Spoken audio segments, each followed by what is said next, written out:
24শে April 2025 ব্যাঙ্গালোরের কাবেরী হসপিটালে একটি মেয়ের পোস্টমর্টেম হচ্ছিল। মাত্র 1 বছর আগেই মেয়েটির বিয়ে হয়েছিল, কিন্তু রহস্যজনকভাবে মেয়েটি মারা যায়। পোস্টমর্টেম রুমের বাইরে বসে তার হাজব্যান্ড হাউ হাউ করে কান্না করছিল।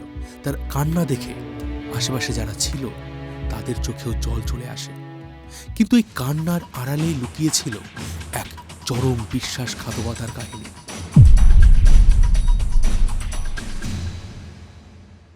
গত বছর ব্যাঙ্গালোরে ঘটেছিল এক মর্মান্তিক হত্যাকাণ্ড, যার সাথে জড়িয়েছিলেন একজন ডাক্তার, যে ডাক্তারের কাজ ছিল মানুষের জীবন বাঁচানো। সেই ডাক্তারই ষড়যন্ত্র করে হত্যা করে তার ওয়াইফকে। আর বেশি কিছু না বলে চলুন শুরু করি আজকের এই কাহিনী। আর আপনি যদি এই চ্যানেলে নতুন হয়ে থাকেন তাহলে অবশ্যই চ্যানেলটিকে সাবস্ক্রাইব করে দিন, আর অবশ্যই এই ভিডিওটা একটি করে লাইক করে দিন। সালটা 2023। বেঙ্গালুরুর মার্থাওয়ালি গ্রামের বাসিন্দা রিটায়ার্ড ইলেকট্রিক্যাল ইঞ্জিনিয়ার মুনি রেড্ডি ও তার স্ত্রী সৌজন্য তাদের ছোট মেয়ে কৃতিকার জন্য বিয়ের পাত্র দেখছিলেন। কৃতিকা ছোটবেলা থেকেই পড়াশোনায় খুব ভালো ছিলেন, আর ডাক্তার হয়ে মানুষের সেবা করা তার জীবনের মূল লক্ষ্য ছিল। কৃতিকা বেঙ্গালুরের Vaidehi institute of medical science থেকে MBBS করার পর রায়চুরের Navodaya medical college and hospital থেকে MD করেন।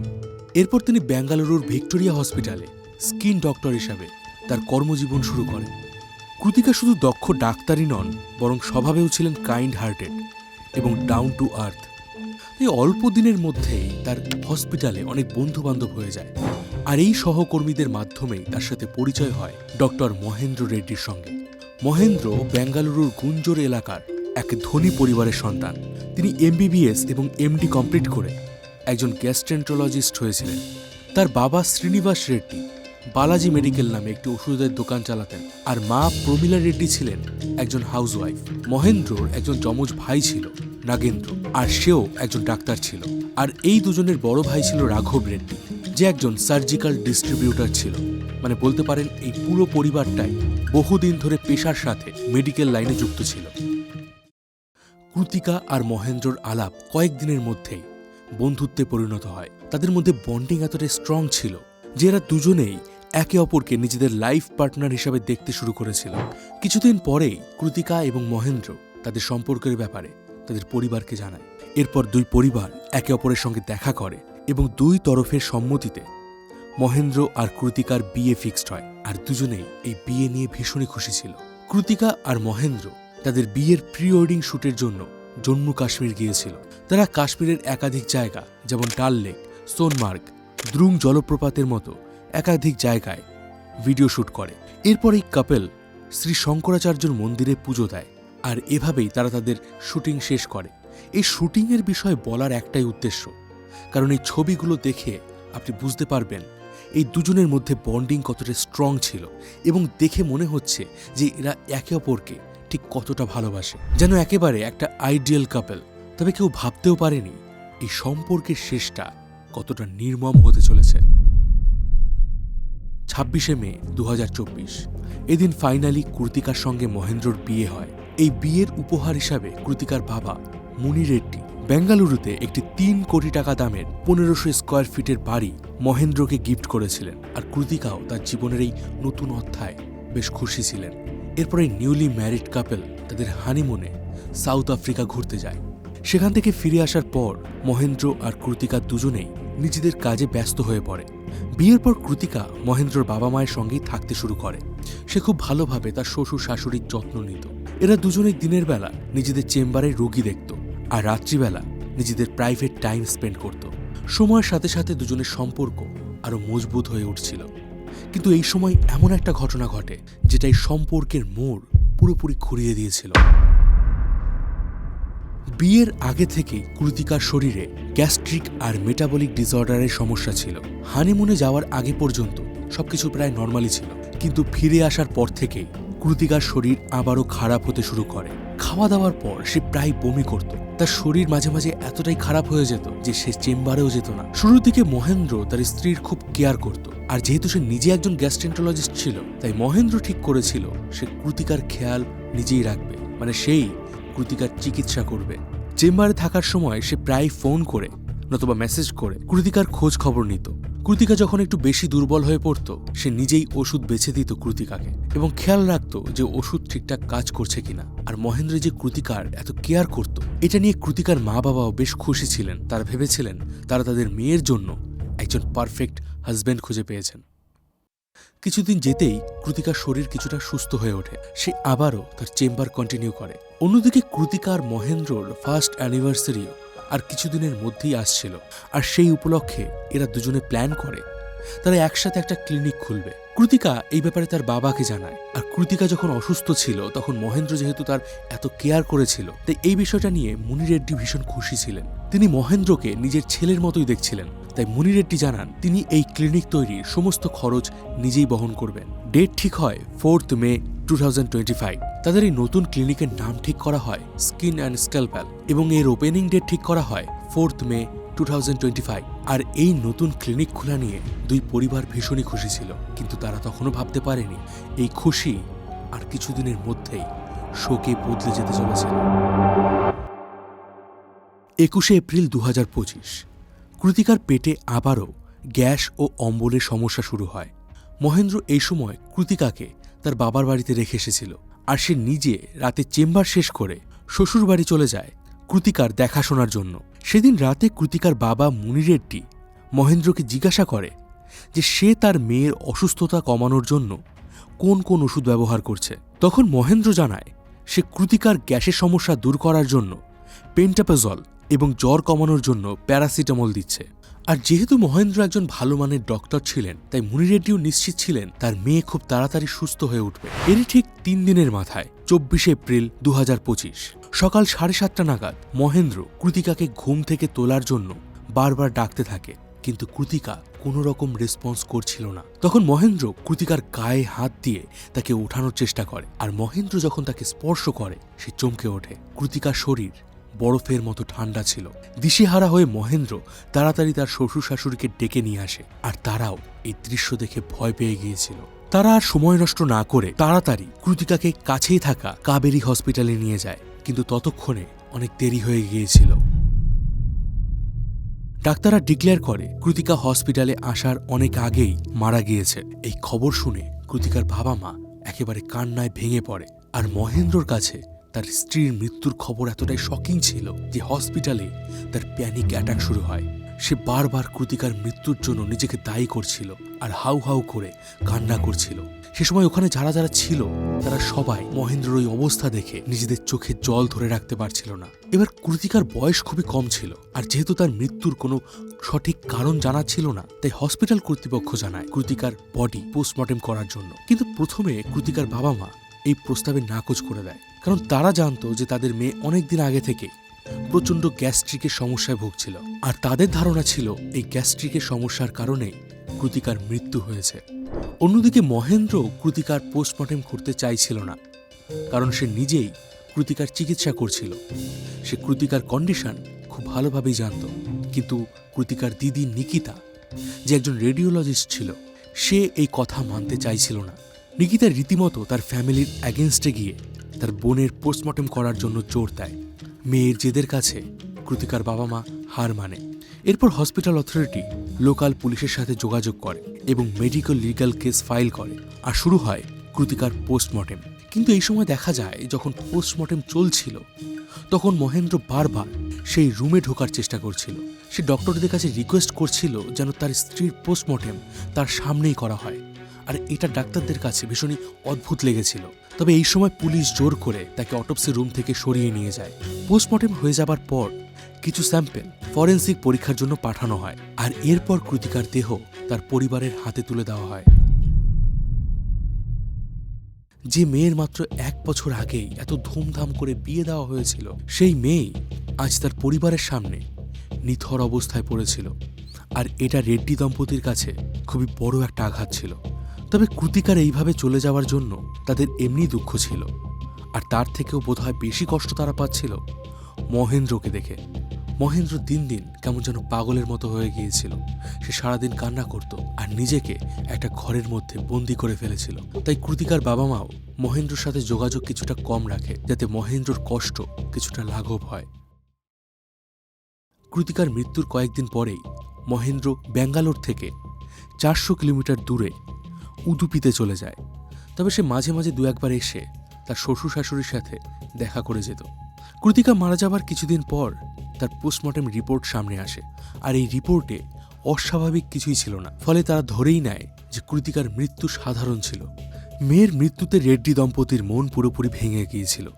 তারা এতটাই শকড ছিলেন যে তারা যে বাড়িটা কৃতিকাকে বিয়ের সময় গিফট করেছিলেন, তারা সেই বাড়িতে ঢুকতে পারতেন না, কারণ সেই বাড়ির প্রতিটা কোণায় তাদের মেয়ের হাজারো স্মৃতি জড়িয়েছিল, যেটা তার বাবা মায়ের হৃদয়ে প্রতিটা মুহূর্ত যেন কাটার মতো বিদ্ধ। তাই কৃতিকা মারা যাবার 3 মাসের মধ্যেই তারা সেই বাড়িটিকে ধর্মীয় সংস্থা ইসকনকে দান করে দেয়। আর সেই বাড়ির সামনে একটি ফলক বসানো হয়েছিল, in memories of doctor Kritika Reddy. কৃতিকার বাবা মা একদিকে যেমন মেয়ের সুখস্মৃতি আঁকড়ে ধরে বাঁচার চেষ্টা করছিল, অন্যদিকে তার হাজব্যান্ড মহেন্দ্র নিজেকে পুরোপুরিভাবে পাল্টে ফেলেছিল, যেটা তার ইনস্টাগ্রাম স্টোরি এবং পোস্ট দেখলেই বোঝা যাচ্ছিল। স্ত্রী মারা যাবার কয়েকদিনের মধ্যেই মহেন্দ্র স্ক্যালপাল আর্টিস্ট নামে ইনস্টাগ্রামে একটা নতুন অ্যাকাউন্ট খোলে, আর পরে সে ওই অ্যাকাউন্টের নাম বদলে রাখে নোমেডিক সার্জন। কিন্তু এই অ্যাকাউন্টে সে তার স্ত্রীর একটাও ছবি পোস্ট করেনি। উল্টে সে এমন একটা পোস্ট করেছিল যেখানে লেখা ছিল, everyday passed by make each one a different person. অর্থাৎ নতুন দিনের সাথে প্রতিটা মানুষের জীবনে নতুন নতুন পরিবর্তন আসে। এছাড়াও কৃতিকার মৃত্যু থেকে মানে জুলাই মাস থেকে সেপ্টেম্বর পর্যন্ত সে একাধিকবার বিদেশ ভ্রমণ করেছিল। আর এই সমস্ত জায়গায় ঘুরতে গিয়ে সে প্রায় হাসি মুখে সেই সমস্ত ছবি ইনস্টাগ্রামে পোস্ট করত। যে মহেন্দ্রকে তারা হসপিটালে হাউ হাউ করে কাঁদতে দেখেছিল, সে এত কম সময়ের মধ্যে এতটা বদলে যাবে, এটা দেখে কৃতিকার মা বাবা এবং মহেন্দ্রর কলিগরা বেশ অবাক হয়ে গিয়েছিল। এরপর তারা এটা ভেবে নিজেদেরকে সান্ত্বনা দিচ্ছিল যে হয়তো মহেন্দ্র মুভ অন করার চেষ্টা করছে। কিন্তু অক্টোবর মাসেই কৃতিকার ফ্যামিলি কৃতিকার মৃত্যুর ব্যাপারে এমন কিছু জানতে পারে যা এই কেসের মোড় পুরোপুরিভাবে ঘুরিয়ে দিয়েছিল। 13 অক্টোবর 2025 কৃতিকা রেড্ডির ফরেন্সিক রিপোর্ট তার ফ্যামিলির হাতে আসে। আর সেই রিপোর্টে এমন কিছু লেখা ছিল যা দেখে রেড্ডি ফ্যামিলি পুরোপুরি শকড হয়ে গিয়েছিল। এই ফরেন্সিক রিপোর্টে মেনশন ছিল কৃতিকা রেড্ডির শরীরে অজ্ঞান করার ওষুধ প্রোপোফলের ওভারডোজ পাওয়া গিয়েছে, আর এটাই তার মৃত্যুর আসল কারণ। কিন্তু কৃতিকার শরীরে এই ওষুধ এলো কোথা থেকে? আর এই প্রশ্নের আড়ালেই লুকিয়ে রয়েছে সততার মুখোশধারী এক বিশ্বাসঘাতকের কাহিনী। ফরেন্সিক রিপোর্ট পড়ার পর কৃতিকার বাবা মা কার্যত দিশেহারা হয়ে গিয়েছিলেন। তাদের মেয়ে যে কোনোদিন খুন হতে পারে এটা তাদের কল্পনাতেও ছিল না। কিন্তু কৃতিকার দিদি নিকিতার এই মৃত্যু নিয়ে আগে থেকে সন্দেহ ছিল। 13 অক্টোবর রাতে নিকিতা তার বাবা মাকে নিয়ে মার্থাওয়ালি থানায় কৃতিকার হাজব্যান্ড মহেন্দ্রর নামে এফআইআর করে, কারণ মৃত্যুর আগে পর্যন্ত কৃতিকার শরীরে যাবতীয় যা ইঞ্জেকশন এবং ওষুধ দেওয়া হয়েছিল তা মহেন্দ্রর আন্ডারই হয়েছিল।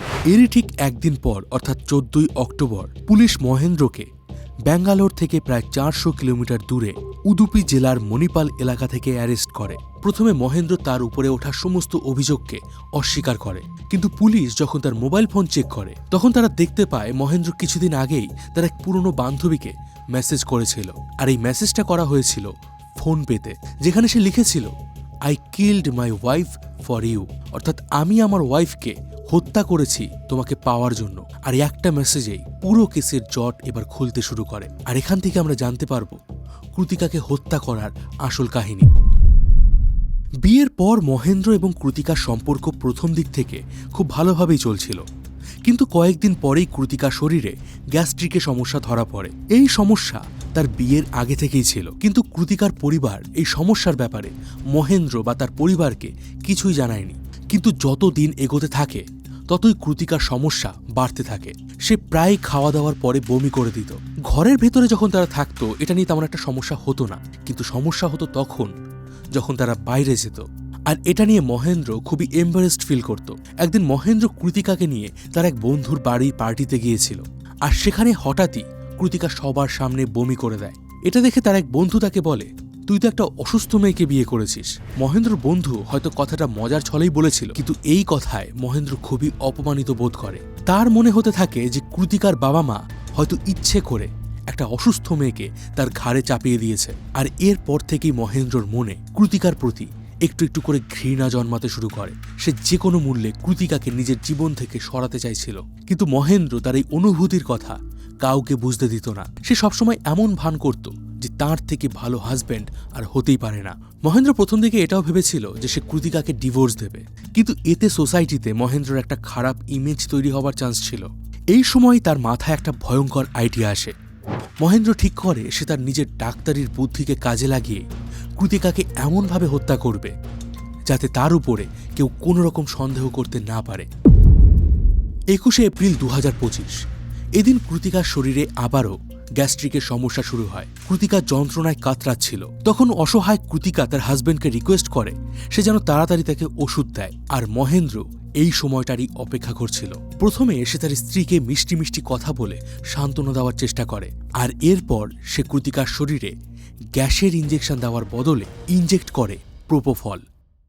এই প্রোপোফল এমন একটা ওষুধ যেটা রোগীর শরীরে তখন দেওয়া হয় যখন তার শরীরে কোনো সার্জারি করা হয়, মানে রোগীকে অজ্ঞান করার জন্য।